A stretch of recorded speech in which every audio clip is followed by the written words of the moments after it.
আসসালামু আলাইকুম। কি করতেছেন আপনি? এই যে পাটের কাজ করতেছি। আচ্ছা আচ্ছা। তো পাটের কেমন বাজার এখন? পাটের বাজার ৩৫০০, ভালো বলে ৪,০০০ নিচ্ছে। তাই? তো পাটে কি এবছর কি লাভ হবে? লাভ লাভ হওয়ার কথা, লাভ তো এরকম দাম থাকলে হবে। তাই নাকি? হ্যাঁ, তো এবার পাটের ফলন কেমন হয়েছে ইনশাল্লাহ? ফলন তো এখনো আমরা হাটে বাজারে তুলিনি, তে ২০ কেমন তো যাবি, তো আচ্ছা আচ্ছা, তা আশা করা যাচ্ছে ফলন হবে ইনশাল্লাহ। ফলন হবে। এই যে ভাই আপনারা দেখতে পাচ্ছেন যে আমার শ্রদ্ধেয় বড় ভাইরা এখানে পাট ধৌত করতেছে। তো আমি তাদের সাথে একটু কথা বলতে চাচ্ছি। আচ্ছা ভাইয়া, একটু কি উপরের দিকে আসা যাবে? একটু আসেন তো।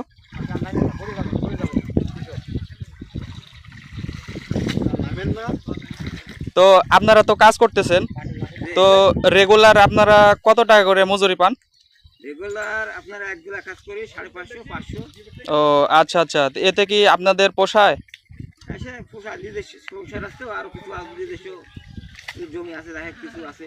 ও আচ্ছা আচ্ছা, তার মানে আপনি কামলার কাজ করেন, পাশাপাশি আপনি সংসারের দেখাশোনা করেন আর কি। ও আচ্ছা আচ্ছা, কতক্ষণের কাজ করা লাগে, কতক্ষণ ধরে? ও আচ্ছা আচ্ছা, এক বেলাতে ৫৫০ টাকা। আচ্ছা, খানা দানার ব্যাপার স্যাপারটা কীরকম? খানা দুই বেলা খাই, সকালে পান্তা, দুপুরে ভাত দেয়। ও আচ্ছা আচ্ছা, ঠিক আছে। আপনারা দেখতে পাচ্ছেন যে আমাদের এই বিলে কেমন সুন্দরভাবে পাট জাগ দেওয়া হয়েছে আর কি।